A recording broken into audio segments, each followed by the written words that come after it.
Bilisan natin, Bensor! Baka hindi na natin maabutan si tatay! Teka, sandali lang, Linda! Hintayin mo ako! Bakit ka ba tumatakbo? Basta! Sumunod ka na lang, bilisan mo! Nag-aalala ako para kay tatay. Pakiramdam ko, may nangyayaring hindi maganda sa ama ko. Hindi kasi mawala ang kaba sa dibdib ko. Basta, ang hirap ipaliwanag.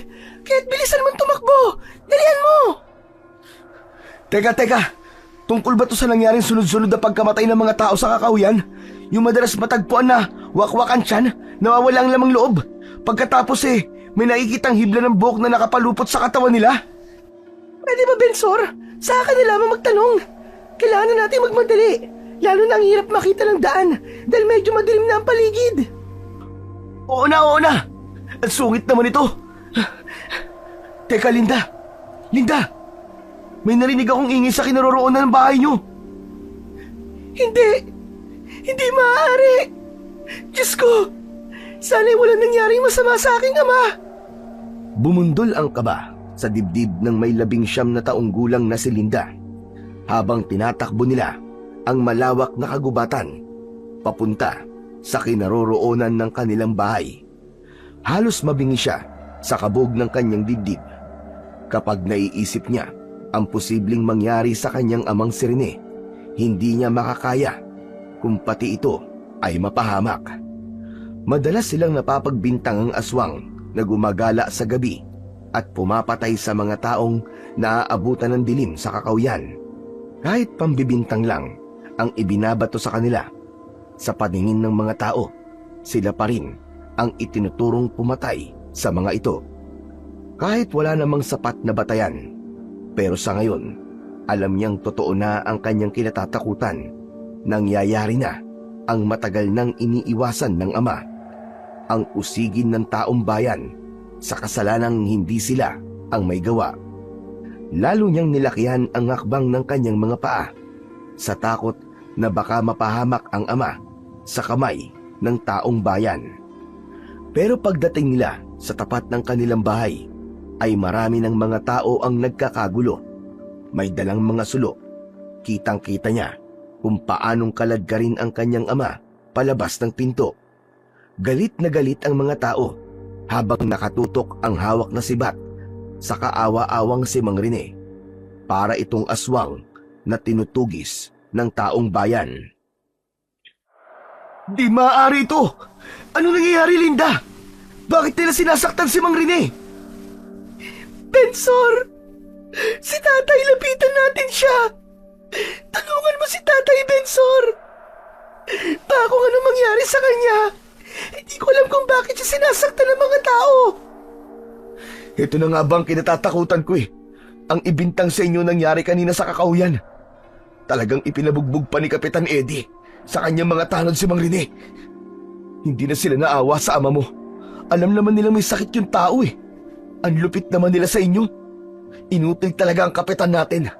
Siya talaga nagsisimula ng kaguluhan sa baryong ito. Napakawalang hiya niya. Wala silang mga puso. Hindi sila marunong maawa sa ama ko. Teka, Bensor, lalapitan ko sila. Baka saktan nila ulit si tatay. Teka, Linda, wag. Huwag kang lalabas. Huwag ka magpapakita sa kanila. Magtago na muna tayo rito. Pagbasda mo sila, hindi ba naririnig? Pinalalabas ka nila sa bahay nyo dahil may nakakita raw sa'yo na ikaw ang pumatay sa biktimang natagpuan nila sa tabing ilog. Yung lasinggerong madalas na napapaaway sa anak ni Kapitan Eddie. Ano? Pero bakit ako ang pagbibintangan nila? May nakakita ba sa akin para masabi nilang ako ang pumatay sa biktima? Puro pambibintang lang ang alam nila. Yun na nga ang hindi ko alam Bakit nila ibinibintang sa inyo ni Mang Rene ang mga nangyayari? Hindi ba nila nakikitang nakahiga na lamang sa katren yung ama? Kung ako lang talaga ang hinahanap nila, bakit naman nila idadamay si tatay? Pero teka, kanina lang yung nangyari, di ba? Parang ang bilis naman ng balita. Alam ng Diyos na wala kaming kasalanan ni tatay. Hindi kami mga aswang. Alam ko yun, Linda. Alam kong wala kayong kasalanan. Pero dahil naniniwala ang mga tao na magkasabwat kayo ni Mang Rene, hindi sila titigil Hanggat hindi nila kayo napaparusahan, nasa panganib ang buhay niyo ni Mang Rene. Anong gagawin ko, Bensor? Nag-aalala ako para kay tatay.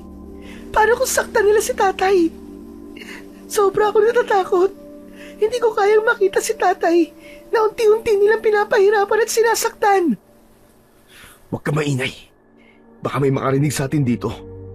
Gagawa tayo ng paraan. Ililigtas natin si Mang Rene. Lalong nag-alala si Linda nang makita niyang isa-isang naglabas ng mga sandata ang 5 tanod ni Kapitan Eddie. Sabay-sabay nilang pinaghahampas ng batuta ang katawan ng kanyang ama. Bawat hampas ay parang martilyong pumupukpok din sa kanyang dibdib. Ni konting dain ay walang narinig si Linda mula sa bibig ng kanyang ama. Para na siyang mababaliw sa nakikitang sinapit ni Mang Rene sa kamay ng mga tanod ni Kapitan. Kung hindi mo ituturo sa amin kung nasa na yung anak, hindi kami titigil sa pagdurog sa mga buto mo hanggang sa malumpo ka. Kaya ang mabuti pa, ilabas mo na si Linda. Harapin niyo mag-ama ang ginawa niyo kay Ignacio. Kung ayaw mong gawin din namin sa inyo ang ginawa niyo sa biktima. Malakas na nagsalita si Mang Rene. Ipinagsisigawan ito sa lahat na hindi sila ang pumatay kay Ignacio.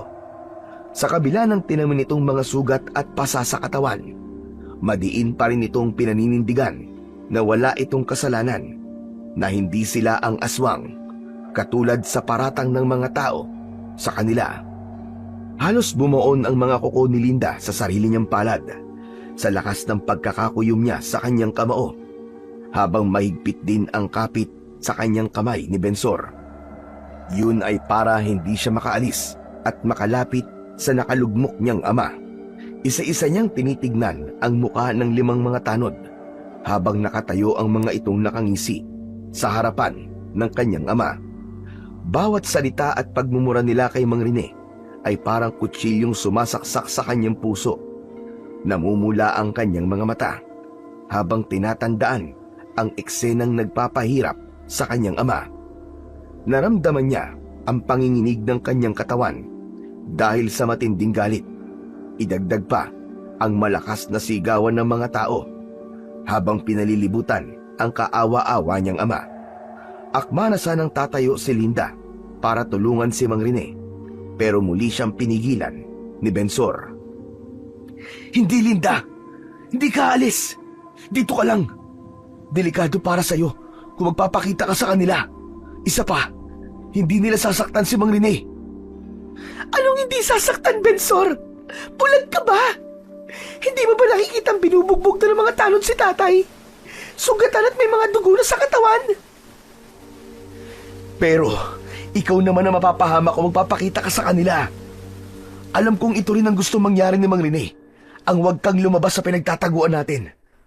Kung nag-aalala ka sa iyong ama, mas nag-aalala si Mang Rene para sa'yo. Hindi niya kakayanin kung makikita niyang pinagtutulungan kang sakta ng mga tao. Naisip mo ba yun?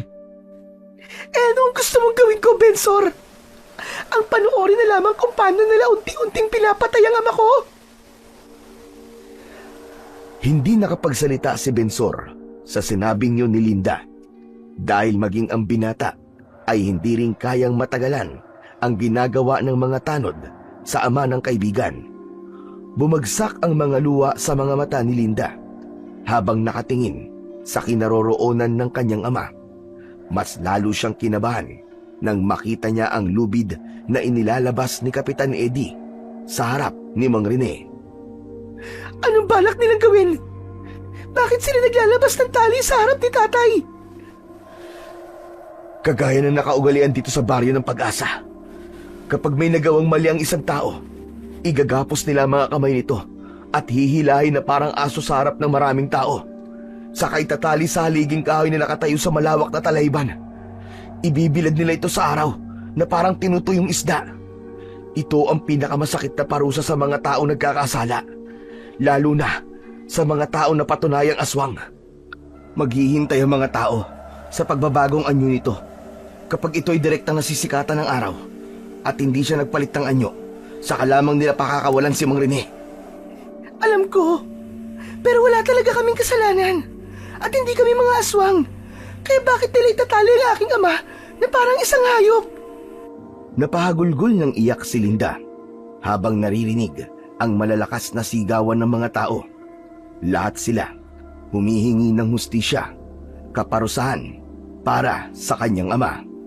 Sa dami ng mga tao ay walang nagawa si Mang Rene, kundi ang umupo sa lupa habang patuloy sa pagpupumiglas, lumalaban para sa sariling buhay.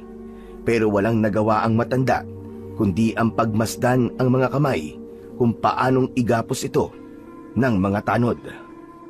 Huwag ka nang magmatigas, Rene. Hindi magtatagal at kusa magpapakita sa amin na magaling mong anak. Hindi pwedeng katigasan ang ulo niya kapag nakita ka ni Linda sa ganyang kalagayan. Mapipilitan siya sumuko.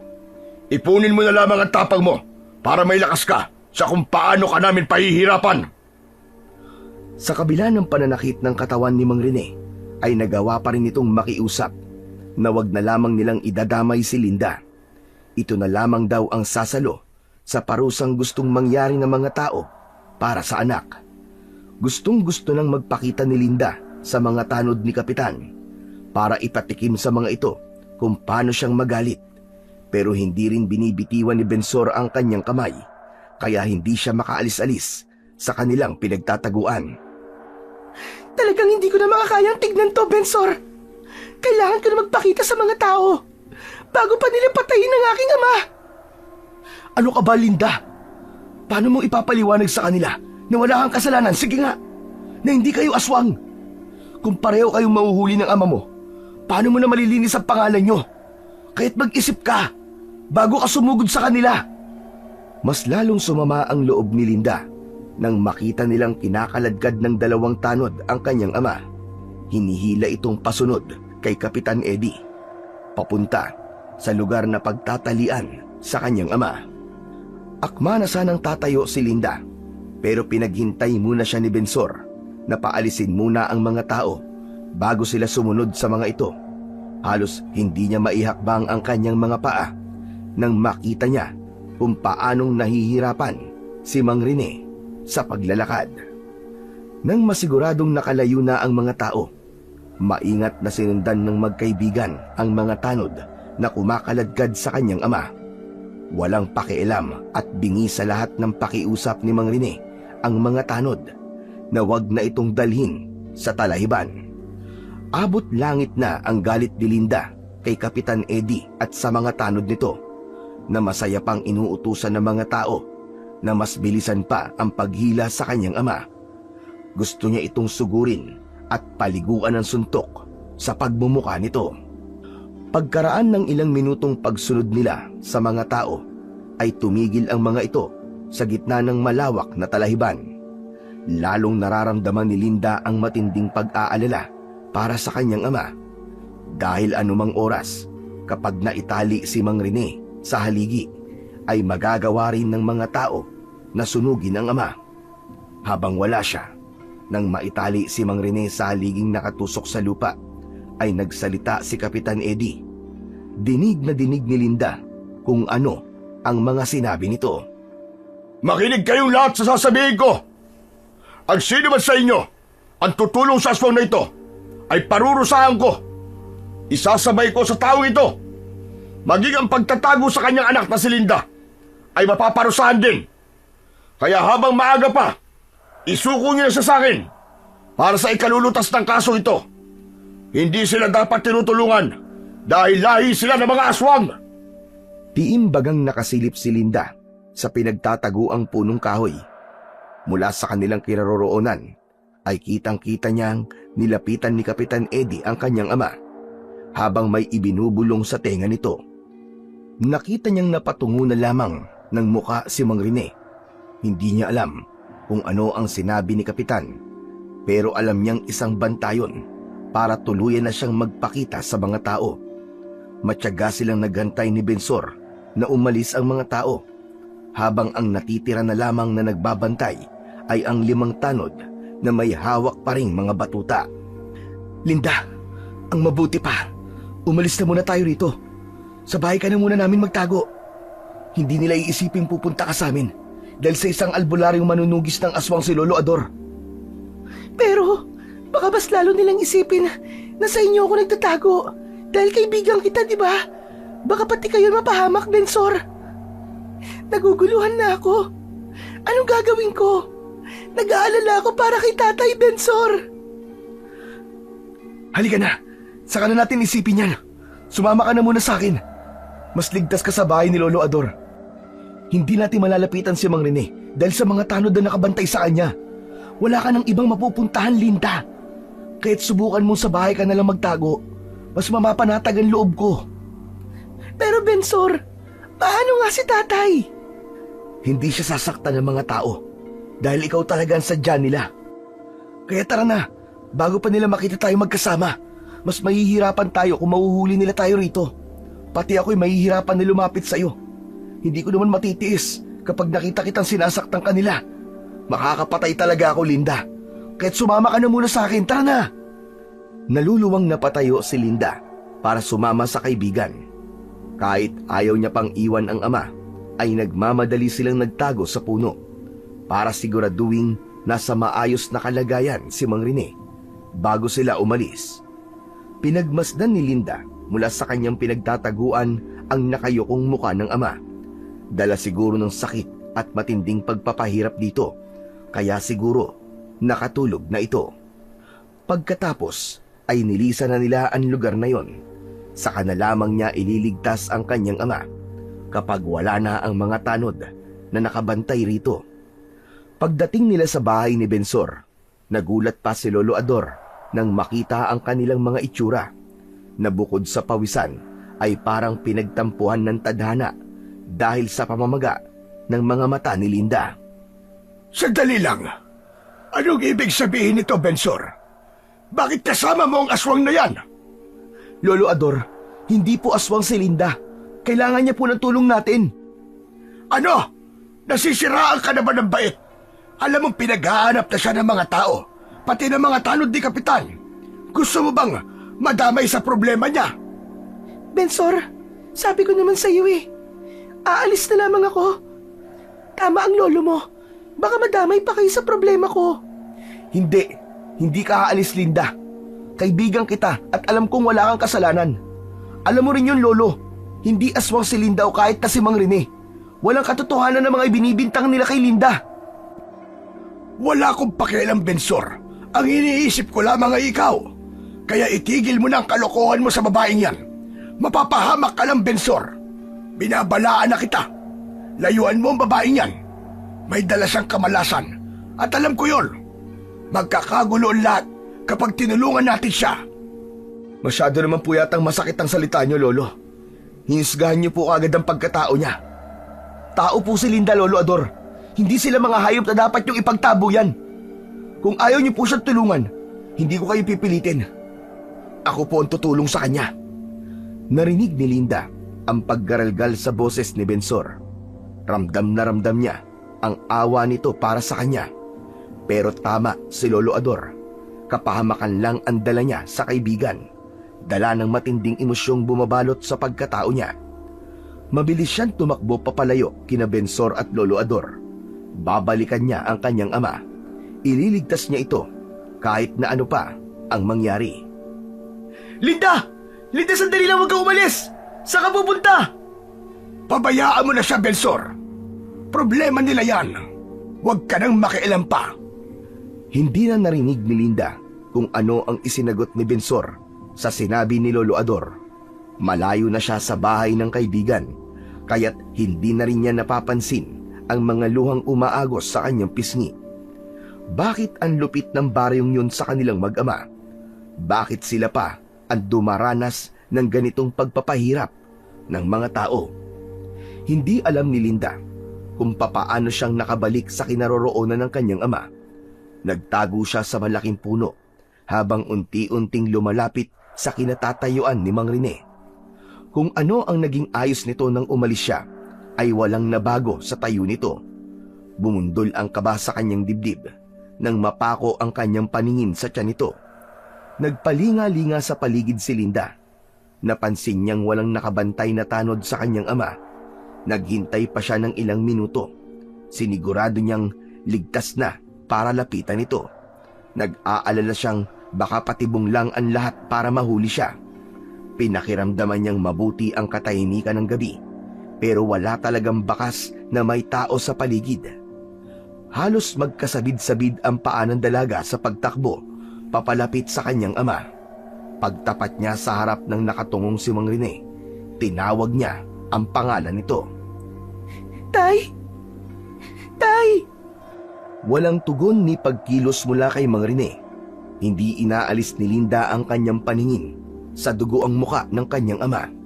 Iniangat niya ang nanginginig niyang kamay para hawakan ang muka nito, pero nag-uunahan ng pumatak ang mga luha niya sa pisngi nang mapansin niyang hindi na gumagalaw si Mang Rene. Napatingin din siya sa tiyan nito. Hindi na yon gumagalaw, indikasyon na wala ng pulso at hindi na humihinga ang kanyang ama. Isang katotohanang patay na si Mang Rene. Nahuli na siya ng dating. Hindi niya na inabutang buhay ang kanyang ama. Tay! Tay! Bakit niyo po ako iniwan? Hindi na totoo. Panaginip lang ang lahat ng ito. Sumagot ka, Tay. Magsalita ka po. Hindi ka pa po patay. Nandito na po ako, Tay. Ako po ito si Linda, ang anak niyo. Nakikiusap po ako, Tay. Magsalita ka po. Magsalita ka, Tay. Parang mababaliw si Linda sa sobrang sakit na kanyang nararamdaman nang lumapat na ang kanyang kamay sa malamig na leeg ng kanyang ama. Hindi niya alam kung paanong hahawakan ang katawan nito. Nanginginig ang kanyang katawan habang napapaos ang kanyang boses. Tay, bakit niyo po ako iniwan? Bakit hindi niyo po ako hinintay? Tay! Ang katahimikan ng gabi ang naging saksi sa malakas na pag-iyak ni Linda. Tila bingi ang buong paligid sa malakas na pagsigaw ng dalaga habang makikita ang mga luhang walang patid sa pag-agos sa namumula niyang pisngi. Alam niyang kahit na anong gawin niya ay hindi na siya maririnig ng kanyang ama. Maya-maya pa ay narinig niya ang malakas na yabag ng paa papalapit sa kanyang kinaroroonan, pati na ang paggaralgal ng boses ng bagong dating na si Bensor. Nasaksiyan nito kung paanong magwala si Linda habang walang tigil sa pag-iyak at pagtawag sa pangalan ng kanyang ama. Linda! Wala na siya, Bensor. Wala na siya. Patay na si tatay. Pinatay nilang lahat ng ama ko. Sana hindi na lang ako sumama sa iyo eh. Nakita ko man lang sana ang aking ama sa huli niyang hininga. Sana'y nakausap ko man lang siya. Hindi ko siya dapat iniwan. Kasalanan ko ang lahat. Kung nagpakita sana ako na mas maaga sa kanila, hindi sana ito nangyari sa aking ama. Wala kang kasalanan, Linda. Wala kang kasalanan. Hindi mo kasalanan na nangyari. Kaya't huwag mong sisihin ang sarili mo. Kasalanan ko ang lahat. Ako ang dapat na sisihin. Ako ang dapat mong sisihin, Linda. Mas lalong lumakas ang iyak ni Linda nang marinig ang sinabi ng kaibigan. Mahigpit niyang niyakap ang wala ng buhay na katawan ng kanyang ama, habang si Bensor naman ay nagmamadaling nagtanggal ng gapos sa mga kamay ni Mang Rene. Nang mailapag sa lupa ang katawan ng kanyang ama, muling umiyak si Linda. Hindi niya magawang tignan ang mukha nito. Pagkaraan ng ilang saglit ay may nahawakan siya sa tagiliran ng ama. Naramdaman niya ang butas sa tagiliran nito. Napabalikwas siya at biglang natigilan. Tinignan niya ang kanyang palad na puno ng dugo. Dahil sa nakita, ay mabilis niyang itinaas ang damit nito. Nanlamig ang buo niyang katawan at nanginig ang kanyang labi nang makita ang malalim na sugat ni Mang Rene sa tagiliran.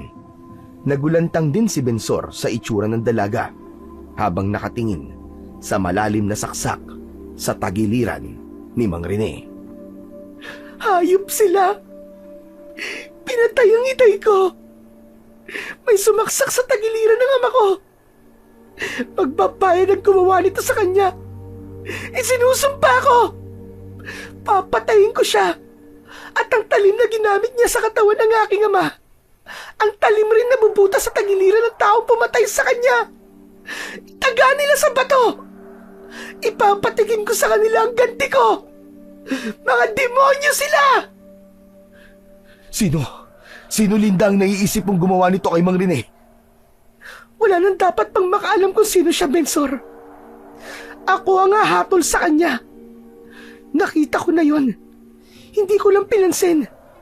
Yun na pala ang huling hininga ng aking ama. Pagsisisihan nila ang ginawa nilang ito. At hindi ako titigil habang nabubuhay sila. Halos mabingi si Linda sa sarili niyang boses. Maging ang bawat pagsigaw niya ay parang kutsilyong tumutusok sa kanyang dibdib. Para ng bulkang sasabog ang galit niya sa malupit na sinapit ng kanyang ama sa kamay ng mga tanod ni Kapitan. Habang si Bensor naman ay bumakas din ang pag-aalala sa nakikitang galit sa mukha ng dalaga. Wala na itong nagawa kundi ang yakapin ng maigpit ang nagwawalang si Linda. Halos mapaos siya sa kakasigaw sa pangalan ng kanyang ama. Nang may masmasan si Linda, ay siya na rin ang unang nagsalita para humingi ng tulong sa kaibigan. Ililibing niya ang kanyang ama sa lugar kung saan ito pinatay. Mabilis na kumuha ng matulis na kahoy si Bensor para sa paghuhukay ng lupang pagbabaunan sa katawan ni Mang Rene, habang si Linda naman ay nakatitig pa rin sa nakapikit niyang ama. Hawak ng maigpit ang palad nito. Tumagal din ng 3 oras ang paghuhukay bago tuluyang tinabunan ng lupa ang katawan ng kanyang ama. Bago umalis ay muli niyang sinulyapan ang dugong kumalat sa lupa. Sa katahimik na naglakad papunta sa kakauyan ng walang tiyak na patutunguhan. Saan ka na pupunta, Linda? Hindi ko rin alam, Bensor. Gusto ko muna mapag-isa. Dalhin mo ako sa malayong lugar. Yung malayo dito. Nakikiusap ako sa iyo, Bensor. Meron akong tambayan sa dulo ng kagubatang ito. Sa tuktok ng bundok. Walang nakakaalam sa lugar na yon. Pwede kang tumira doon, Linda. Habang hindi pa naaayos ang lahat. Wala nang aayusin, Bensor. Wala na ang aking ama. Unila na ako sa mga magulang. Wala na akong pamilya. Nagbabanta na naman ang muling pagpatak ng mga luha ni Linda. Kaya't mas pinili ni Bensor na manahimik na lang at hayaan ang kaibigan sa nararamdamang paghihirap ng kalooban. Ilang minuto lamang ang itinagal ng kanilang paglalakad ay narating nila kagad ang gitnang kabundukan. Aakyat na lang sana sila sa bundok nang bigla silang nakarinig ng malalakas na pag-angil sa bandang kakauyan. Kasunod ang malakas na pagsigaw ng isang lalaking humihingi ng tulong. Nagkatinginan sina Linda at Bensor nang muling naulit ang pagsigaw ng lalaki. Tono yon ng nasasaktan at nahihirapan. Halika, Linda! Puntahan natin! Baka kailangan niya ng tulong natin! Hindi na kailangan. Kung gusto mo, ikaw na lamang ang tumulong sa kanya. Kung ang aking ama ay namatay na walang natanggap na tulong mula sa akin, wala nang dahilan para tumulong tayo sa iba. Wala na akong ibang gusto, kundi ang mamatay silang lahat at lapain ng mga nilalang na nakatira sa kagubatang ito. Wala silang ititira. Ubusin nila ang mga tao rito. Malupit sila, kaya dapat lamang napatay rin silang lahat. Linda, naririnig mo ba mga sinasabi mo? Hindi mo kailangan magsalita ng ganyan. Huwag ka magpatalo sa nararamdaman mong galit at puot. Tandaan mo, hindi lahat ng tao ay masama. Dahil sa mga nangyari, mas kailangan mong patunayang mabuti kang tao, na hindi ka masama at hindi ka isang aswang. Para saan pa? Para saan pa, Bensor? Wala na rin namang dahilan para patunayan kung hindi kami masama. Patay na ang aking ama at hindi na rin niya maririnig ang mga sasabihin ng tao sa kanya. Habang nagtatalo sina Bensor at Linda, ay bigla na naman silang nakarinig ng pagsigaw ng may garalgal na tono na parang may nilalang na malakas nang umangasab ng kung anong matigas na bagay sa loob ng bibig nito. Nang makita ni Linda si Bensor na maingat na lumalapit sa pinagmumulan ng ingay, ay napasunod na rin siya sa kaibigan. Tahimik silang nagkubli sa punong malapit sa kaluskos. Pinapakiramdaman nila ang paligid nang maulit ang paghuni ng nilalang na parang sarap na sarap sa nilalantakang pagkain. Nakakakilabot ang alulong na masakit din sa kanilang pandinig. Mabilis ang kanilang paglapit sa mas lumalakas na paghuni ng nilalang na nakatago sa likod ng mga halaman. Ganun na lamang ang paggapang ng kilabot sa buo nilang katawan nang maabutan ang isang lalaking wala ng buhay. Nakadilat ang mga mata, nakalawit ang dila, may butas ang leeg at wakwak ang tiyan.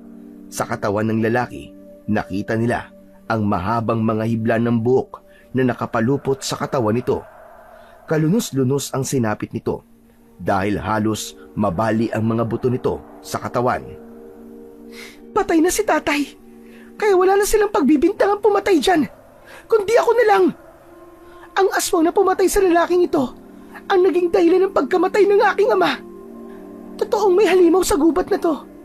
At sa amin ibinibintang ang kasalanan ng totoong aswang. Aswang nga ang gumawa nito, Linda. Dahil nawawala ang lamang loob ng tao.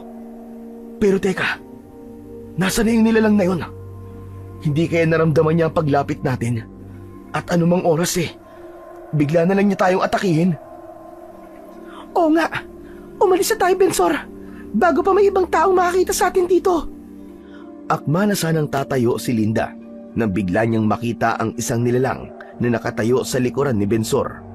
Kahit galit siya sa mga aswang, hindi pa rin maiwasan ang hindi siya pagtaasan ng mga balahibo sa katawan dahil sa itsura ng halimaw na nakatayo sa kanyang harapan. Lumulutang ang buhok nitong sumasabay sa ihip ng hangin.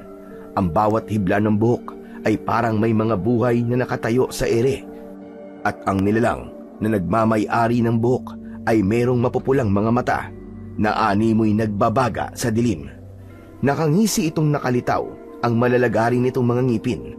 Matutulis na tayong-tayo ang tenga na lampas sa ulo nito at hindi rin maitatanggi ang mabahong singaw ng katawan nito na amoy na parang nabubulok na laman ng tao.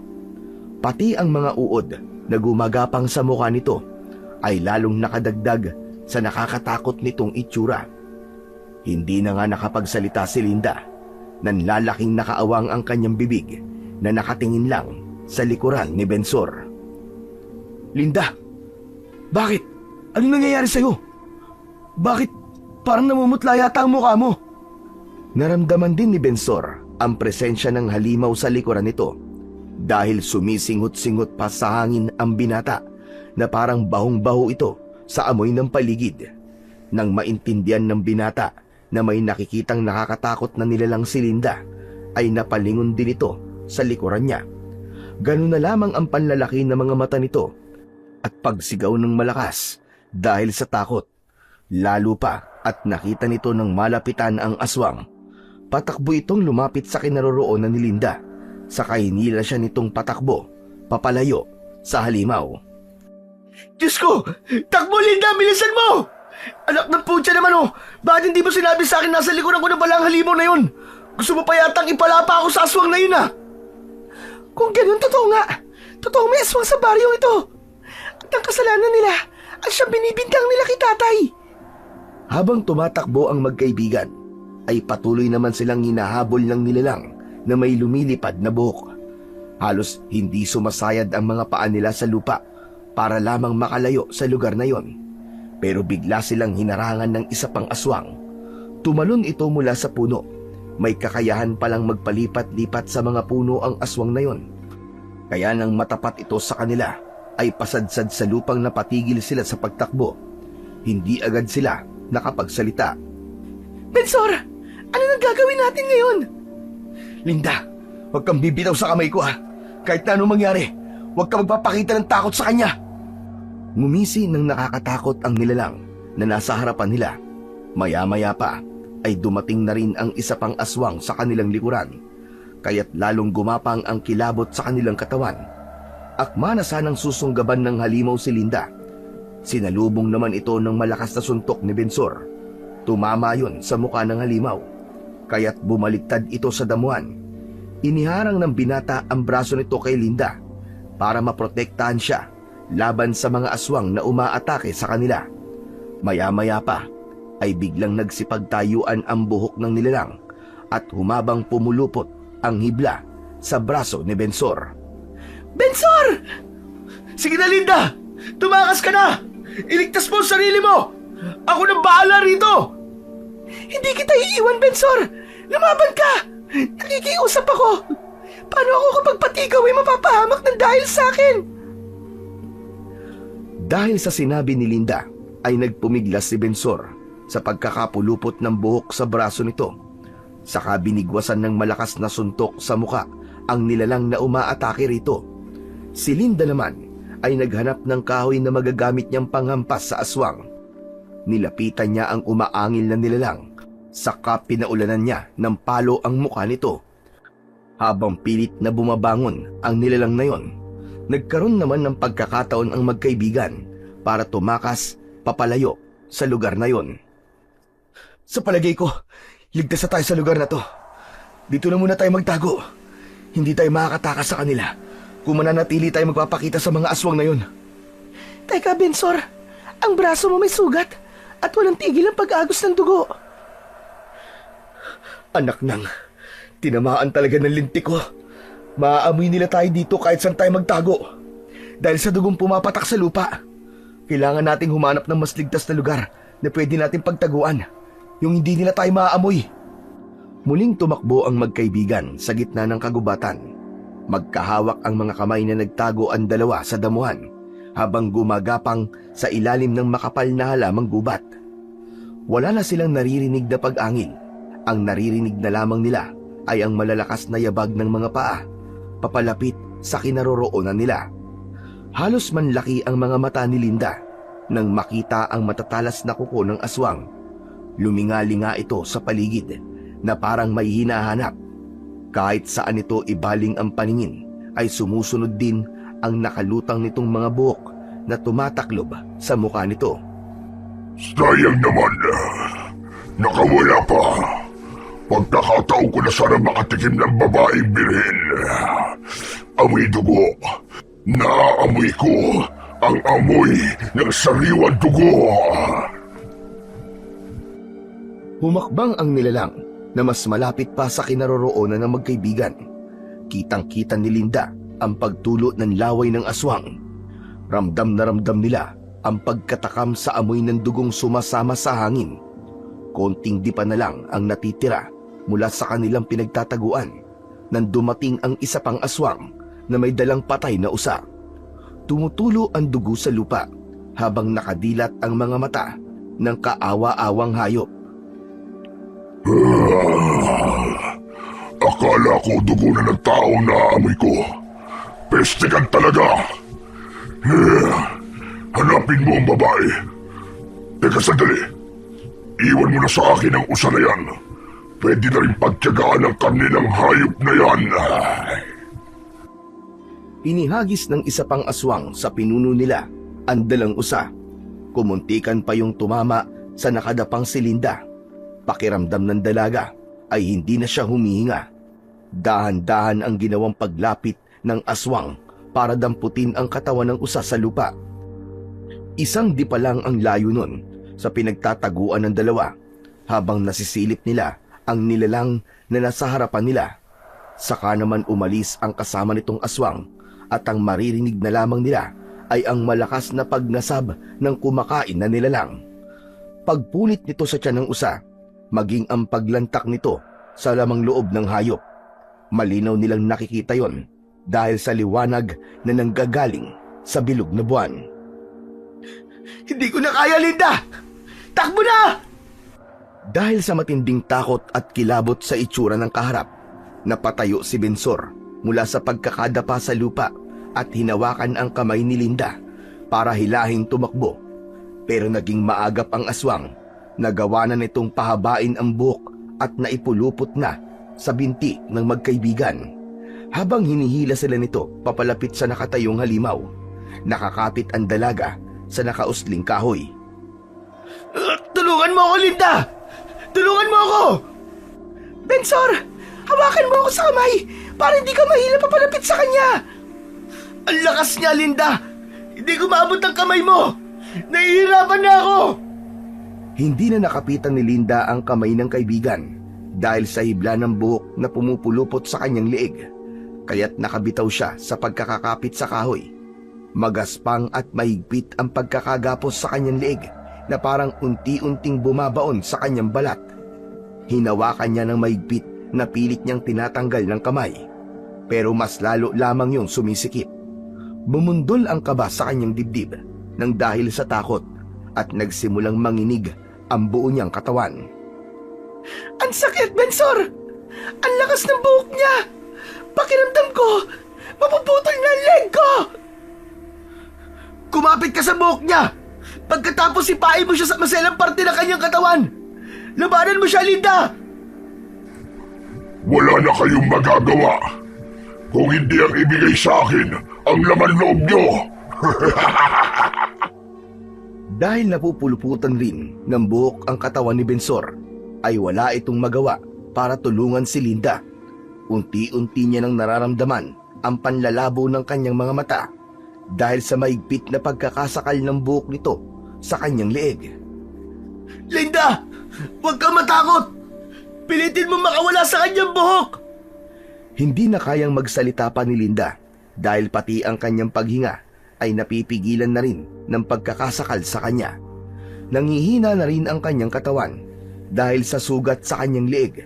Nang makita ng kaibigan ang itsura ni Linda, nagpumilit itong makawala sa pagkakapulupot sa katawan nito. Nakipaghilahan ito sa aswang, dala ng matindi nitong pag-aalala para sa kanya. Nakipagpambuno si Bensor sa aswang, kaya't naramdaman ng dalaga ang unti-unting pagluwag ng buhok sa leeg niya. Ganon din ang paglapat ng katawan niya sa damuhan. Huwag mo siyang sasaktan! Kung hindi ako makakalaban mong hayop ka! Ako ang harapin mo! Halimaw ka! Huwag kang makialam dito. Sa akin ang babaeng yan. Ang laki na ng hirap ko para matupad ang kagustuhan kong malasaan ang dugo ng isang babaeng birhen. Mamamatay muna ako bago mo magawa ang binabalak mo! Hetong sayo! Nakipagpambuno si Bensor sa aswang para lang masiguradong hindi masasaktan si Linda. Pero nasakal nito ang binata at umangat ang paa sa lupa. Umalingasaw ang mabaho nitong amoy, kasabay ng paglabas ng manipis nitong dila.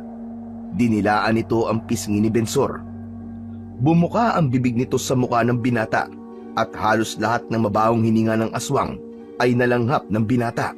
Kasunod nun ay ang nakakakilabot na pagtawa ng aswang.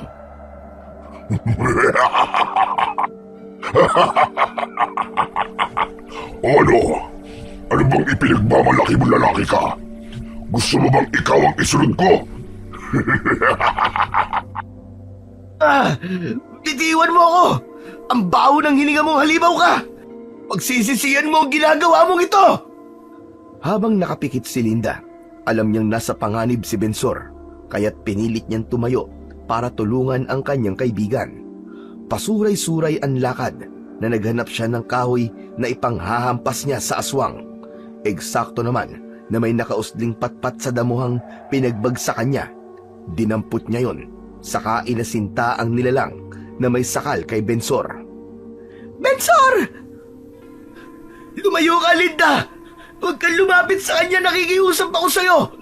Sige na! Tumakas ka na! Papatayin ka niya!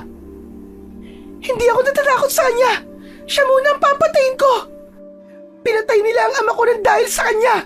Lintik lang ang walang ganti!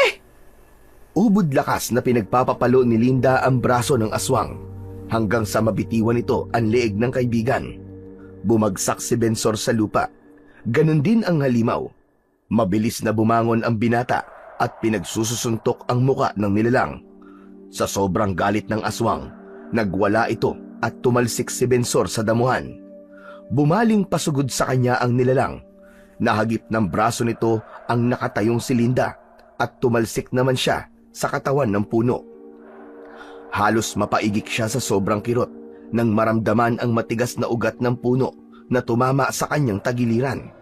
Bumagsak siya sa lupa habang namimilipit sa sakit. Hindi pa nasiyahan ay muli siyang inatake ng buhok ng aswang para muling sakalin. Bitiwan mo ang babaeng yan! Dahil kung hindi, mapipilitan akong itarak sa iyo ang punyal na ito! Lolo! Bakit pa po kayo sumunod? Umalis na po kayo rito, Lolo! Baka po mapahamak pa kayo! Hindi ko hahayaan saktan ka ng halimaw na yan, Apo. Masahol pa siya sa hayop. Kung hindi pa ako sumunod sa inyo, hindi ko pa malalamang nalalagay na pala kayo sa panganib. Talaga palang matanda ka na. Akala mo ba ay maluloko mo ko? Nagkakamali ka. Alam kong huwad ang punyal na hawak mo.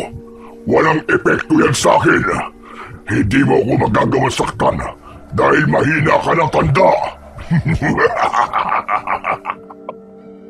Lolo! Alis na po kayo! Sige na!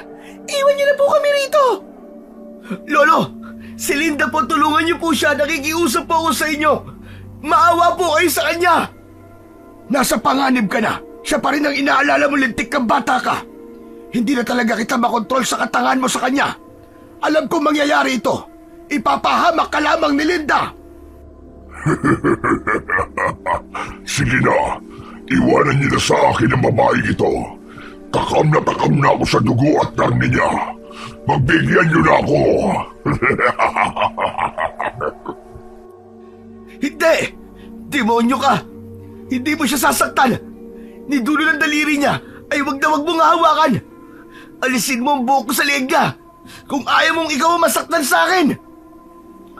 Akma na sanang susugod si Bensor para umatake.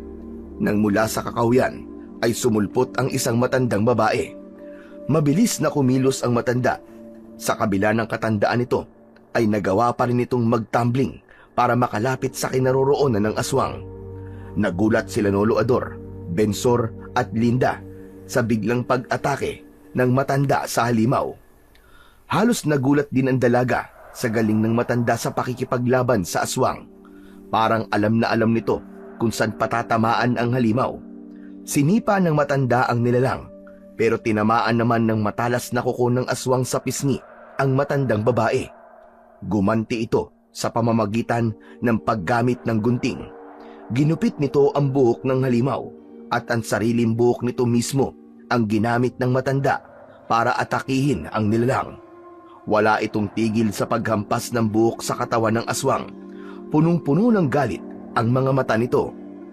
Hindi tumigil ang matanda sa paghampas ng buhok sa katawan ng aswang hanggang sa tuluyan ng bumagsak ito sa damuhan at kumaripas ng takbo papalayo sa matanda.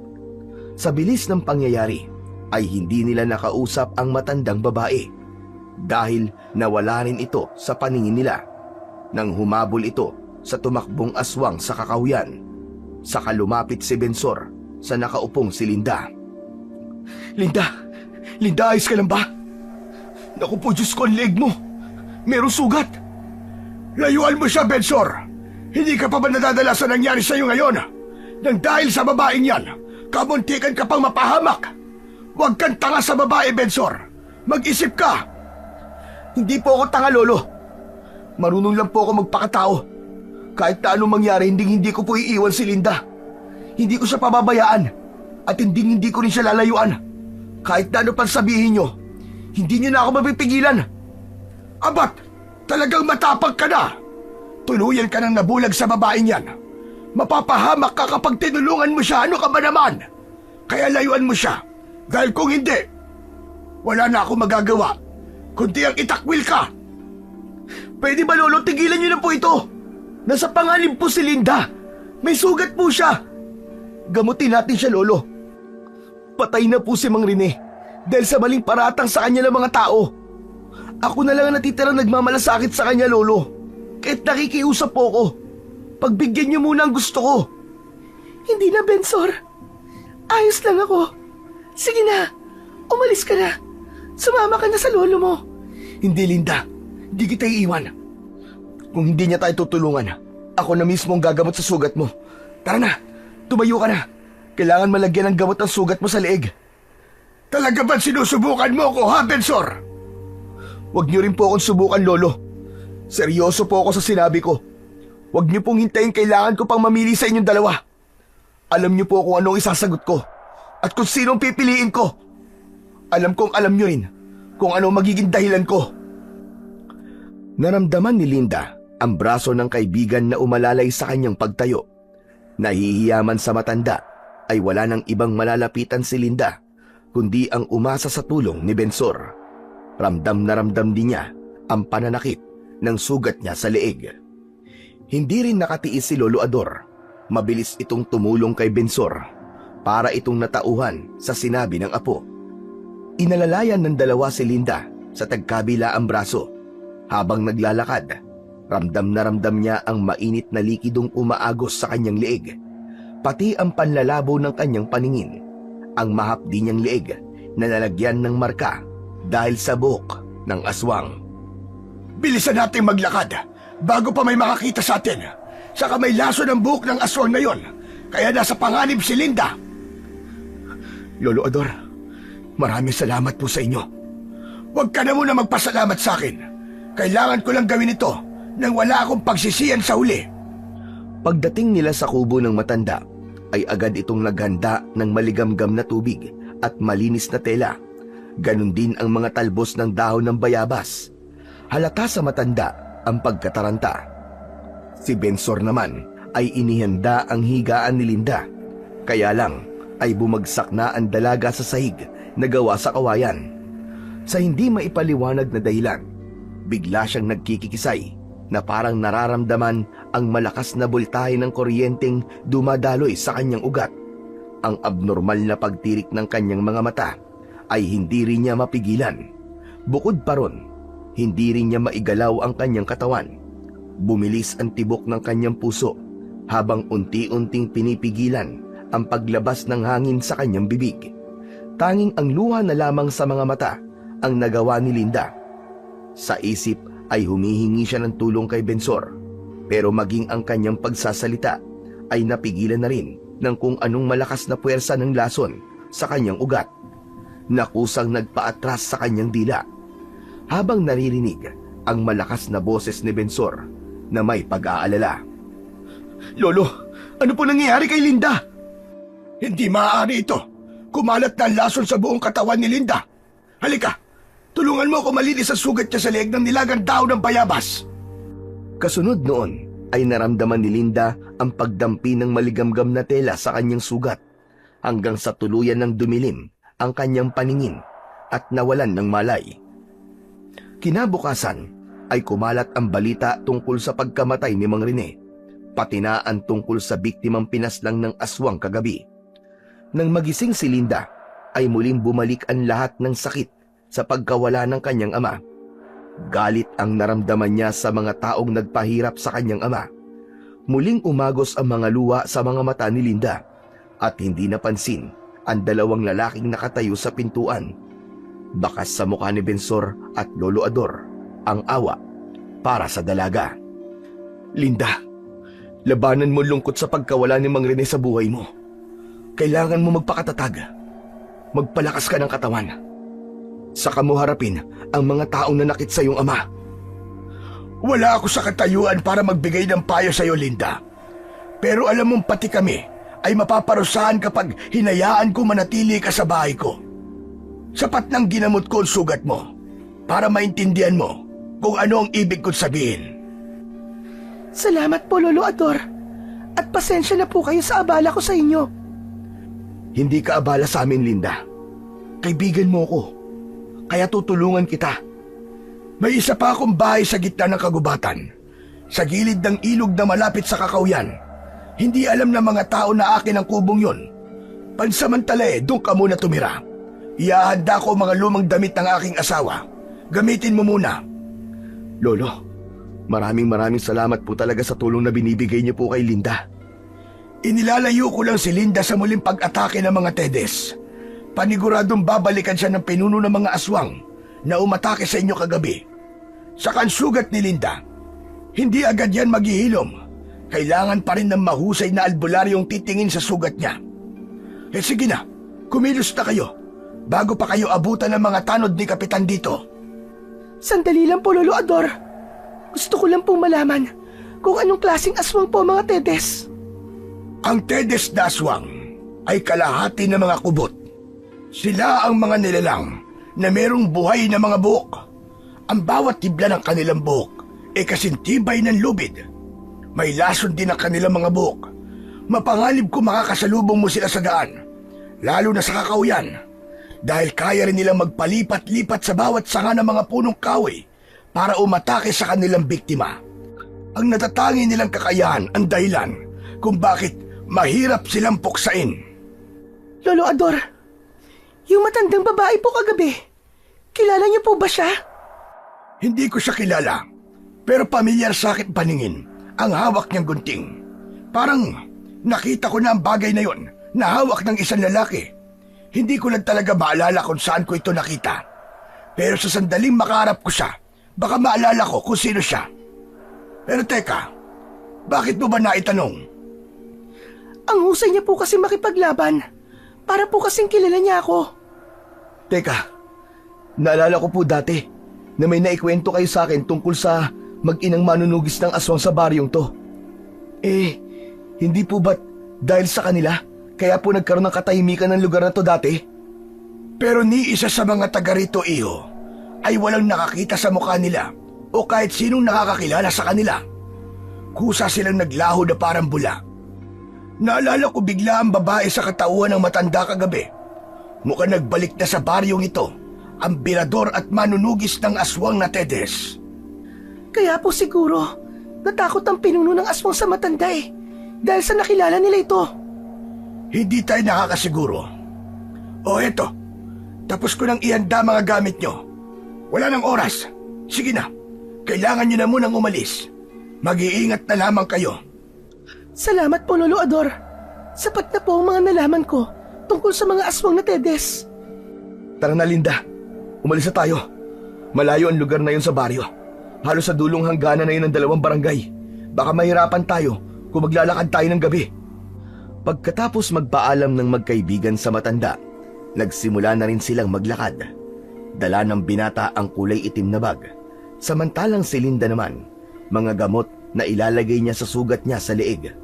Pagkaraan ng ilang oras na paglalakbay, ay nakaramdam ng pagod si Linda at pananakit ng kanyang sugat. Magpahinga na muna tayo sa ugat ng punong ito, Bensor.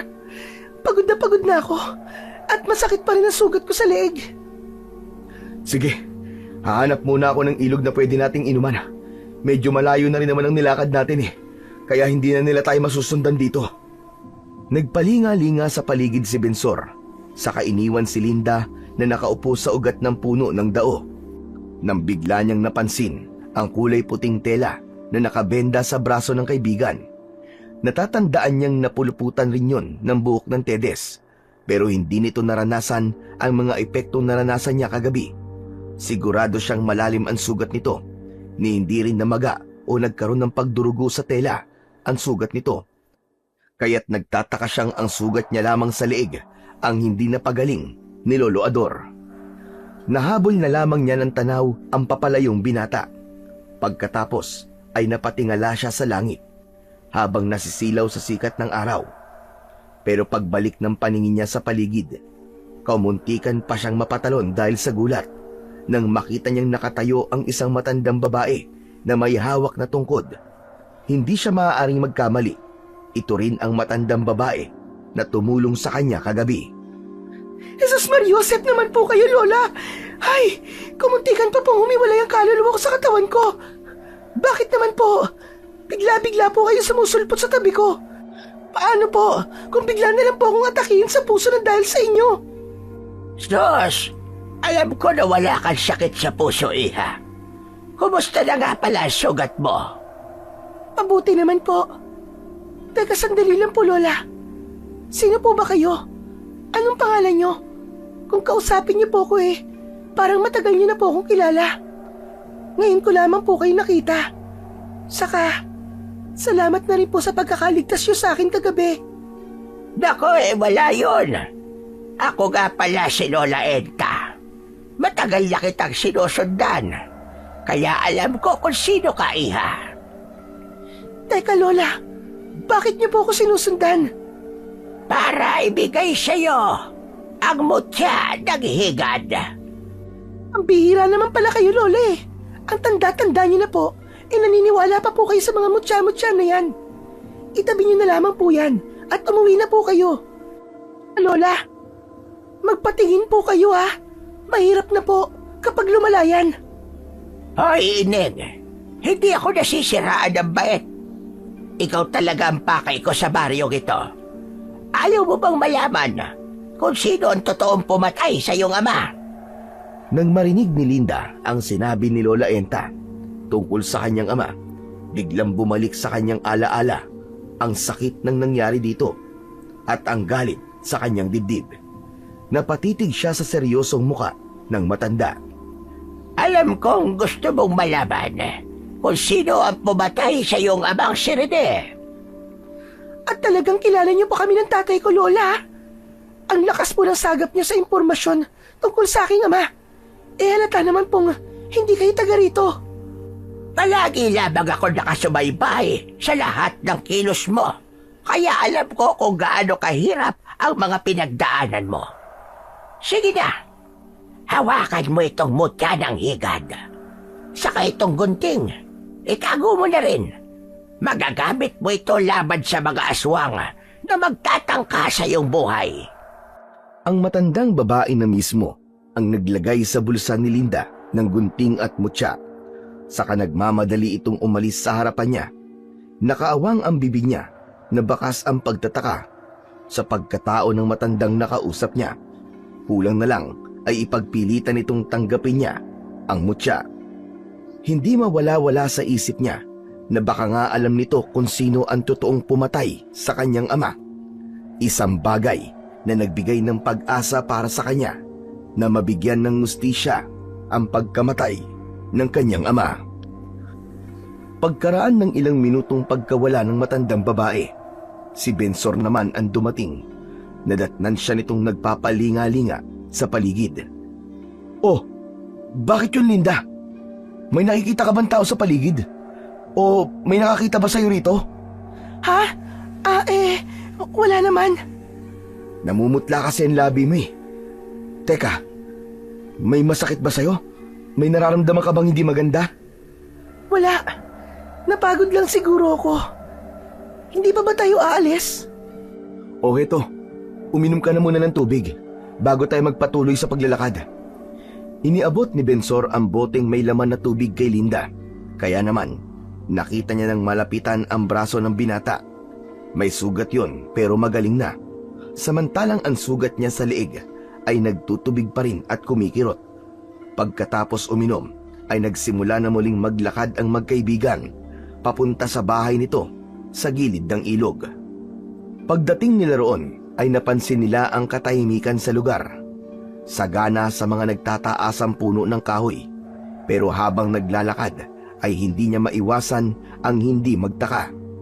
Dahil kapansin-pansin ang paglitawan ng mga higad sa dahon, sa sanga at sa gilid ng daan. Para bang sinasalubong ang kanyang pagdating. Iba't ibang uri ng higad ang nakita ni Linda. Lahat ay makamandag, delikadong hawakan at may lason ang katawan. Ang iba't ibang kulay rin ng mga balahibo nito ang nakadagdag sa kilabot ng itsura ng mga higad. Mag-iingat ka sa mga higad, Linda. Mapanganib sila. Lalo na merong kulay na berdeng balahibo. Maaari kang lagnatin kapag nahawakan mo yun. Nakapagtataka lang. Hindi naman dating maraming higad sa lugar na ito eh. Pero ngayon, biglang naglabasan sila sa mga tirahan nila. Pakiramdam ko tuloy, meron itong mga pangitain. Nako, baka lamang naghahanap ng pagkain ng mga higad na yan. Saka ganito naman siguro, sa bundok na to, lalo pat malamig ang simoy ng hangin. Talagang lalabas sila para manginain. Wala nang ibang ibig sabihin yun, Bensor. Ilang sandali pa ay narinig na ni Linda ang ingay ng lagaslas ng tubig sa ilog. Natanaw niya rin ang nag-iisang kubo sa gilid ng sapa. Gawa yun sa kawayan na may bubong na yari sa dahon ng anahaw. Kapansin-pansin ang mga sambong at artemesa sa paligid. Palibasa, albularyo si Lolo Ador. Kaya normal lang sa bahay nito ang magkaroon ng maraming tanim na halamang gamot sa bakuran. Naunang pumasok sa loob ng kubo si Bensor. "Pasok ka, Linda. Nilinis ko na rin ang loob ng bahay. Pasensya ka na sa mga alikabok, ha? Matagal na kasing walang nakatira dito eh. Madalas, dito ko tumatambay kapag napapagalitan ako ni Lolo." Iba pa ba to sa kubong binabanggit mo sa akin dati? Oo, mas maganda ang lugar na ito kumpara sa bahay ko. Kahit papano, may mga taong nakatira dito. Diyan, sa kabilang parte ng ilog, meron din mga bahay na nakatayo doon. Kaya hindi ka matatakot sa lugar na to. Huwag ka mag-alala, wala makakakilala sa'yo rito. O paano? Kailangan ko na munang umalis, Linda. Teka, saan ka pupunta? Kailangan ko munang bumili ng makakain natin sa bayan. Kulang kasi yung pinadala sa atin ni Lolo eh. Huwag ka mag-alala, babalik rin ako kaagad. Saka, sasagap na rin ako ng balita tungkol sa mga nangyayari sa baryo. Mag-iingat ka, Bensor, ha? Huwag ka magpapagabi. Samahan mo ko rito, ha? Oo, huwag ka mag-alala. Sige, alis na ako. Inilapag ng binata ang dala nitong bag sa ibabaw ng lamesang gawa sa kawayan. Saka nagmamadali ng umalis. Naiwan si Linda na halos mabingi sa sobrang tahimik ng paligid. Pagkaraan ng ilang minuto ay biglang naalala ni Linda ang mutya na nasa bulsa niya, pati na ang gunting na may katamtamang sukat ng laki. Mainit ang dalawang bagay na yon dahil siguro sa matagal ng pagkakatago nito sa bulsa ng kanyang short. Inikot-ikot niya sa kamay ang gunting. Saka ang kulay berdeng mutya na may maiksing kulay itim na tali. Pero bigla niyang naramdaman ang pagguhit ng sakit sa kanyang sugat.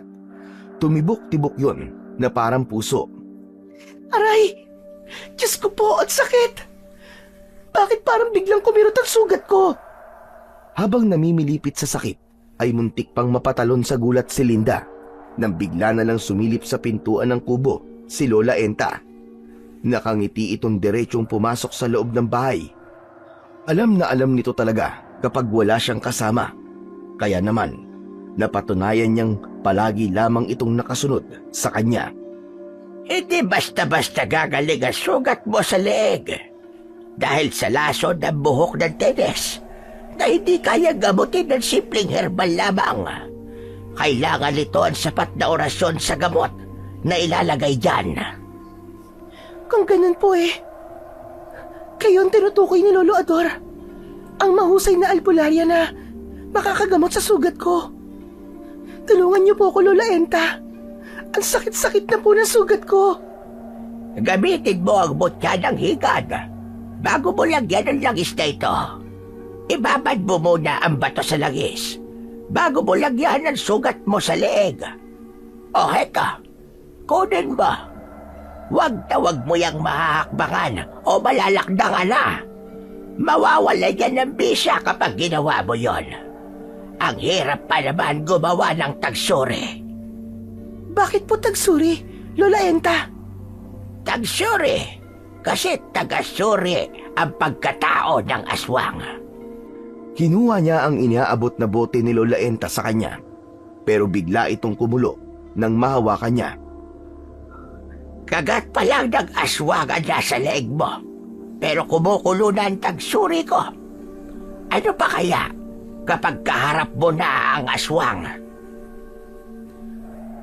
Ganito po pala magiging reaksyon ng tagsuri kapag may aswang po na malapit sa bote. Tama ka, kaya ingatan mo yan. Lola Enta, sino po ba talaga kayo? Saka, bakit niyo po ako tinutulungan? Malalaman mo rin kung sino ko. Pero sa gayon, Linda, kailangan mo munang mag-ingat. Pagalingin mo muna ang sarili mo. Saka mo sundin ang bulong ng mutya sa'yo. Ano po? Ano pong ibig niyo sabihin?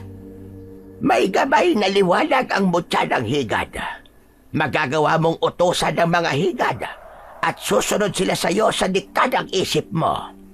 Ang gunting naman ang siyang gagamitin mong pamutol sa buhok ng mga aswang.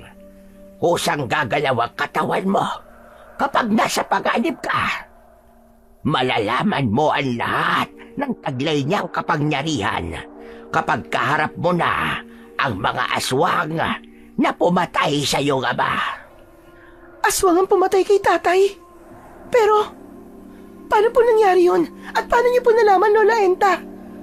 Tugisin mo ang lahat ng aswang na makikita mo. At sila na mismo ang sasagot sa mga katanungan mo. May tutulong sa'yo. Nasa likod mo rin ako, Linda. Kailangan mo lang maging matapang sa harap ng mga aswang na Tedes. Nang umalis sa harapan niya ang matanda, naiwang natitigilan si Linda. Pinagmasdan niyang mabuti ang kulay berding bato. Makintab at makinis ang mutya na may hatid na kakaibang lakas ng enerhiya sa kanyang katawan. May kulay itim itong tali na sakto lamang sa kanyang kamay. Ginamot ni Linda ang sugat niya gamit ang tagsuring ibinigay ng matanda sa kanya. Bumulayon na parang agwa oksinada at ang kirot ay napalitan ng kati. Biglang gumaan ang kanyang pakiramdam nang malagyan niya ng gamot ang kanyang sugat. Kaya naman, bigla siyang nakaramdam ng antok at agad na nakatulog. Hindi niya namalayan ang pagdating ng kaibigan, pero hinayaan siya nitong matulog para pansamantala ay makalimot siya sa mga nangyari sa kanyang ama. Naging maayos naman ang mga lumipas na araw at gabi ni Linda sa bahay ni Lolo Ador. 5 araw din ang itinagal bago tuluyang gumaling ang sugat niya sa leeg. Si Bensor naman, palagi niya rin kasama sa gabi. Umuuwi lang ito ng 3:00 ng madaling araw at bumabalik sa araw para magdala ng pagkain. Isang gabi, hindi inaasahan ni Linda ang marinig mula kay Bensor. Matagal din na hindi nila napag-usapan ang tungkol sa aswang na Tedes. Linda, alam mo ba, nagkakagulo na ngayon sa baryo. Ang balita ko palagi nang nagroronda sa kagubatan ng mga tanod ni Kapitan Eddie para hanapin ang gumagala raw na aswang. Bakit? Tungkol pa rin ba ito sa paghahanap sa akin? O baka dun sa lalaking pinatay sa harap natin? Nako, hindi na. Nagtataka na ako Hindi kanila na pag-uusapan. Balita ko pa nga inilipat daw ang mga katawan ng iyong ama sa maayos na libingan. Siguro, nakukonsensya na sila sa ginawa nila sa iyong ama. Hindi na. Huli na para dyan. Teka, ano bang umuugong na usapan ngayon sa baryo? Ang pinag-uusapan ngayon sa baryo ay yung mga pinatay na biktima. Ubus na ang mga tanod ni Kapitan. Mga bago na ang mga tanod niya ngayon. Isa-isa silang pinapatay at natatagpo ang nakagapos sa mga kahoy. Sandali. Teka, hindi kita maintindihan Merong pumatay sa mga tanod ni Kapitan Eddie. Nung una, hindi pa nga ako makapaniwala Pero nakita ko tong huling biktima. Tagtad ng maraming higad sa katawan ng biktima. Busog na mga uod na yun Nakakadiri talaga ang itsura. May mga saksak din sa tagiliran ng isang klase ng armas na may 2 talim. Ito pa ang malala. Wakwak ang kanilang mga tiyan. Butas ang ulo at may nakalagay sa bibig na mahabang buhok. Katulad sa buhok ng umatake sa atin nung nakaraang gabi. Grabe. Brutal talaga silang pinatay. Halatang galit na galit ang gumawa nun. Hindi ako makapaniwala sa mga kinikwento mo sa akin. Lalo na sa mga higad na natagpuan sa katawan ng mga biktima. Paano naman nangyari yun? Masasabi kong ito na ang pinakamalupit na parusa sa mga tanod ni Kapitan. Pero hindi tama ang paraan ng pagpaparusa. Kung hindi nga ako madala sa bahay mo iisipin ko na ikaw ang may gawa nun sa kanila. Naku, hindi Hindi ko magagawa ang bagay na yun. Pero masaya ako sa nangyari sa kanila. Dahil sa wakas, nakamit na rin ang aking amang hustisyang nararapat para sa kanya. Patawarin ako ng Diyos. Pero talagang hinangad ko mamatay sila. Mabuti nga sa kanila. Nagtataasan na naman ang mga balahibo ko sa katawan dahil sa mga sinabi mo. Hindi pa rin tama ang magiganti sa kapwa. Teka, naalala mo ba yung matandang nagligtas sa atin nung inatake tayo ng aswang sa gubat? Oo, anong tungkol sa kanya? Siya yung ikinikwento kong mag-inang manunugis na biglang naglaho na parang bula. Bumalik na siya, pero hindi niya kasama ang anak niya. Balita ko pa nga hindi naman daw umalis ang anak nito. Kaya raw bumalik ang matanda para patayin ng mga aswang. Nagtataka lamang ako, bakit kaya sa kanya ibinibintang ang pagkamatay ng mga tanod? Tao mga tanod Ang alam ko, aswang lamang ang pinapatay ng matanda. Abay, hindi ko alam. Imposible. Bakit naman niya yun gagawin, di ba? Nako, hindi siya ang pumapatay. Grabe ang galit Saka, wala naman dahilan na matandang yun para patayin niya ang mga tanod, di ba? Maliban na lamang kung ang tanod ay isa palang mga aswang. Tama ka. Tsaka, ewan ko. Hindi ko rin alam, naguguluhan ako, hindi ako sigurado. Pero malaga, hindi ka na pinag-uusapan dahil nabaling ng atensyon nila dun sa matandang manunugis. Marami nga ang haka-haka na naghihiganti raw ang pumapatay. Hanggang pagsapit ng gabi ay hindi dalawin ng antok si Linda. Pinapakiramdaman niya ang natutulog na si Bensor. Hindi mawala sa isip niya ang mga naikwento sa kanya ng kaibigan. Naramdaman niya na bumangon ang binata para umuwi sa bahay nito.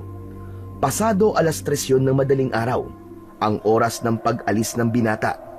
Nagkunwari siyang natutulog, lalo na nang maramdaman niya ang paglapit nito sa kanya. Sinilip muna siya nito sa higaan bago niya narinig ang yabag ng mga paa nito palabas ng bahay. Pagkalipas ng 30 minuto, mabilis na bumalikwas ng bangon si Linda. Kinuha niya ang mga gamit, gunting, mutya at ang kanyang salakot, pati na ang tagsuri na madalas niyang dalhin sa tuwing umaalis siya. Ang tagsuri na langis ay may kakayahang magturo kung aswang ba o hindi ang isang tao. Isang tao na lang at tapos na ang misyon niya. Maingat niyang isinara ang pinto, saka mabilis na tumakbo papunta sa kakawyan, sa lugar kung saan mangyayari ang pagroronda ng mga tanod, kasama ang iba pang mga tao. Maingat niya ring inihanda ang lubid na gagamitin niya. Maya-maya pa ay natanaw niya na si Kapitan Eddie, kasama ang mga tanod nito. Bakas sa mga mata ni Linda ang matinding galit para sa taong pumatay sa kanyang ama. Tumigil ang mga ito sa paglalakad sa gitna ng kakawyan, kasabay ng wala rin tigil na pagkulo ng tagsuri sa loob ng bote. Ang mabuti pa mga kasama, maghiwa-hiwalay na muna tayo rito. Dito na lamang tayo magkikita-kita ulit. Sabay-sabay na sumang-ayon ang mga bago nitong tanod, dala ang mga sulo at sibat.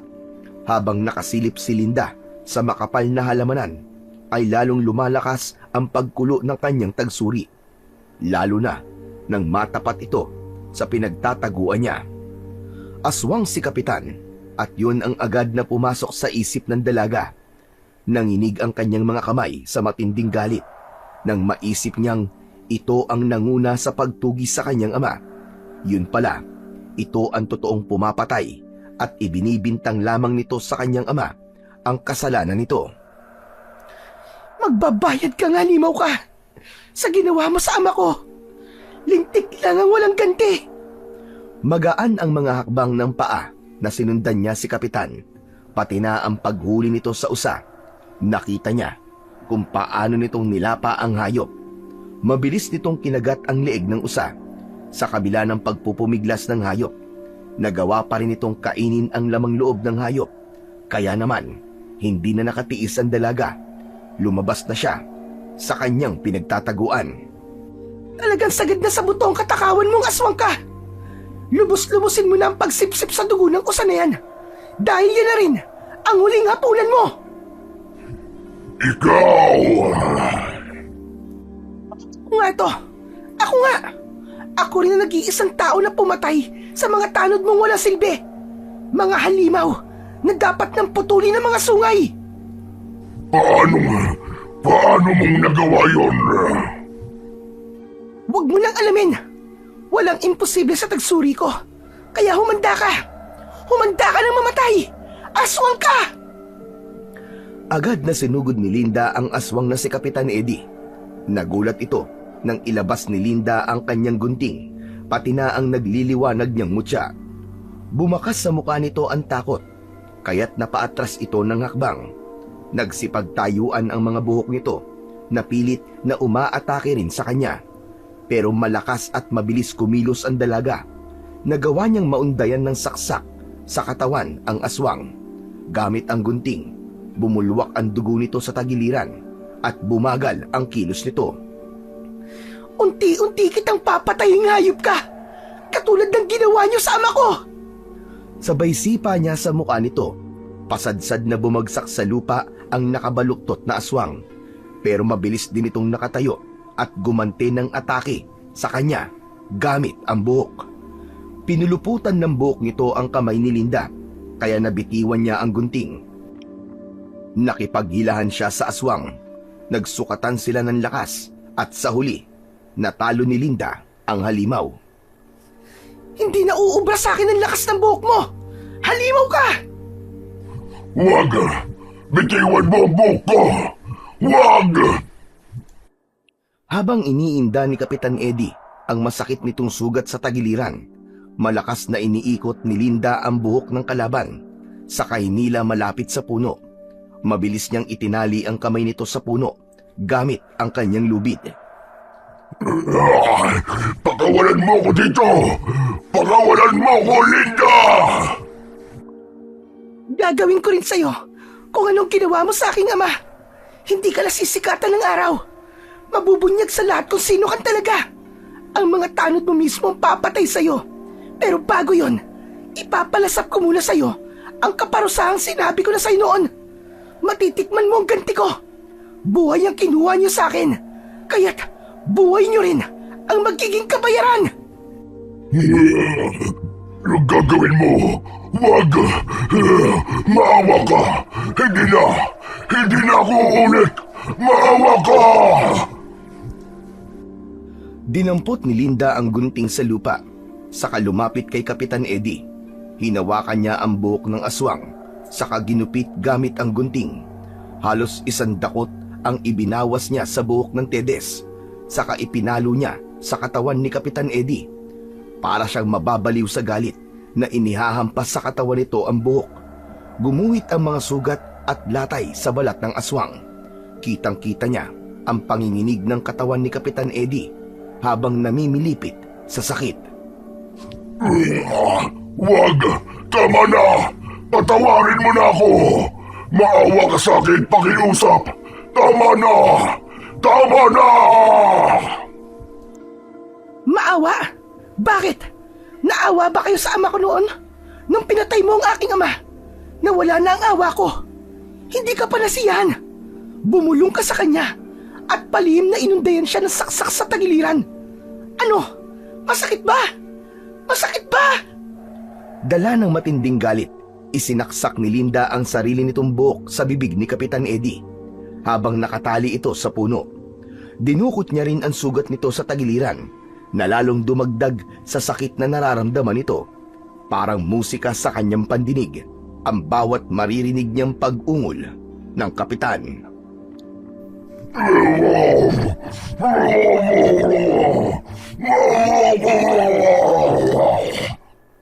Ano? Masakit ba? Kulang pa yan sa pagpapahirap niyo sa aking ama. Bumulwak ang dugo sa tagiliran ni Kapitan Eddie. Ni pagsisisi o awa para sa lalaki ay walang nararamdaman si Linda. Sa halip, ipinakita niya rito ang taglay niyang mutya. Nakikita mo ba ang mutya na ito? Ito ang huli sa parusa. Itinaas ni Linda ang mutya ng higad sa ere. Saka nagkaroon ng malakas na liwanag na nanggagaling sa bato. Kumalat ang liwanag na siya at ang mga higad lang ang nakakakita. Kaya nitong utusan ang mga higad sa dikta ng isip ng may hawak nito. Habang unti-unting gumagapang sa mga sanga ng puno, dahon at halaman ang daan-daang mga higad. Papalapit sa nakataling si Kapitan Eddie. At dahil may busal ng buhok ang bibig nito, halos magwala ito nang makitang ginagapangan na ito ng mga higad sa katawan. Yan ang malupit na ganti ko at parusang nararapat sa'yo. Sa halimaw na kagaya mo. Kulang pa yan sa lahat ng mga buhay na kinuha mo. Halos mapuno ang katawan ni Kapitan Eddie sa pag-atake ng mga higad dito. Hindi magtatagal, mamamaga ang mukha nito at mapupuno ng pantal ang balat. Unti-unti itong mamamatay hanggang sa mawalan ng lakas. Akma na sanang aalis si Linda nang biglang may nagsalita sa kanyang likuran, kasabay ng pagkulo ng hawak niyang tagsuri, pati ang pag-init ng mutya at gunting. Anong ginawa mo sa ama ko? Halos manlaki ang mga mata ni Linda nang makitang nakatayo sa harapan niya si Bensor. Kasabay ng pagtulo ng luha sa mga mata nito, ay luha rin sa mga mata ni Linda. Isang katotohanan sa pagkatao ni Bensor. Isa kang kubot, Bensor. Kauri ka nila. Paanong... Ang tanong ko, sagutin mo, Linda. Kung ganun, isa ka rin pala sa kanila. Walang iya ka. Dahil sa pagkabigla ni Linda sa natuklasang katotohanan, hindi siya nakailag nang sumugod sa kanya si Bensor. Alam niyang alam na rin ng binata na siya ang pumatay sa mga tanod at ngayon ay sa ama nito. Hindi niya namalayan na sinundan siya ni Bensor at nakita nito ang mga ginawa niya. Nagpaubaya si Linda. Bumagsak sila sa lupa habang nasa ibabaw niya si Bensor. Namumula ang mga mata nito at unti-unting humahaba ang buhok ng binata. Ganon din ang paglitaw ng malalagari nitong mga ngipin. Sige na. Patayin mo na ako, Bensor. Total, para mo na rin akong pinatay dahil sa kasinungalingan mo. Niloko mo ko. Pinagkatiwalaan kita. Kaya sige na, patayin mo na ako. Dahil kung hindi, ako ang papatay sa'yo.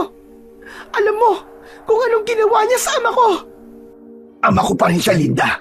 At kahit na anong mangyari, kailangan ko siyang ipagtanggol.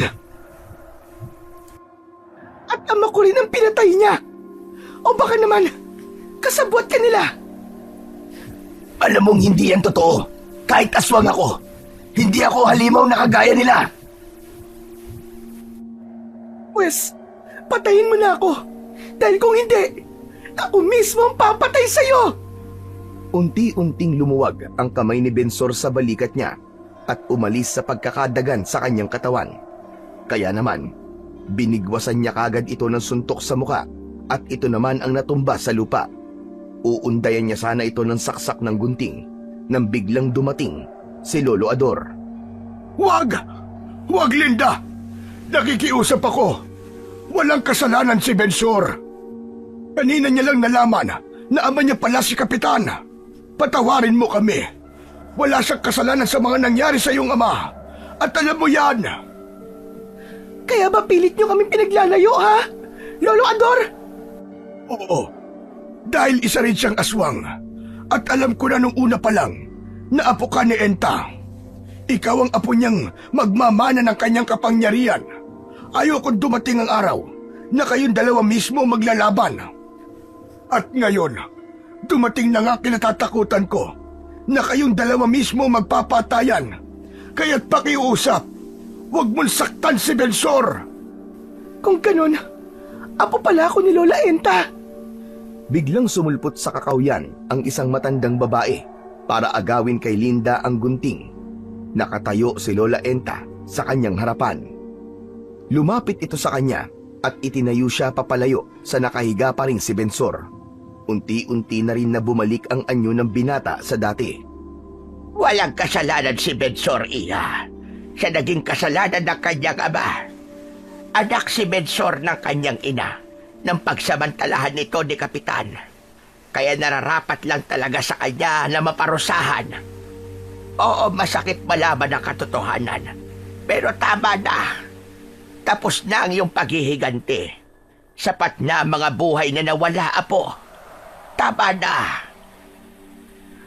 Lola, kaya niyo pala ako tinulungan dahil anak niyo po si tatay. Tama ka, apo. Sige na, huwag ka nang umiyak. Mas masakit sa isang ina ang mawalan ng anak. Kaya walang kapatawaran ang ginawa nila sa anak ko. Bahala na ang taong bayan na humatol sa kanya. Apo, sumama ka na sa akin. Aalis na tayo sa baryong ito.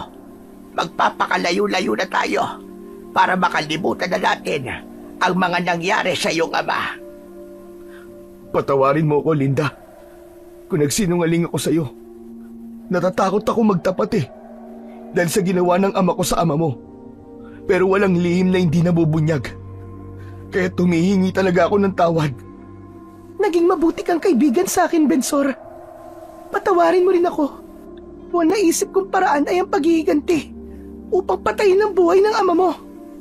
Muli nilang sinilyapan si Kapitan Eddie.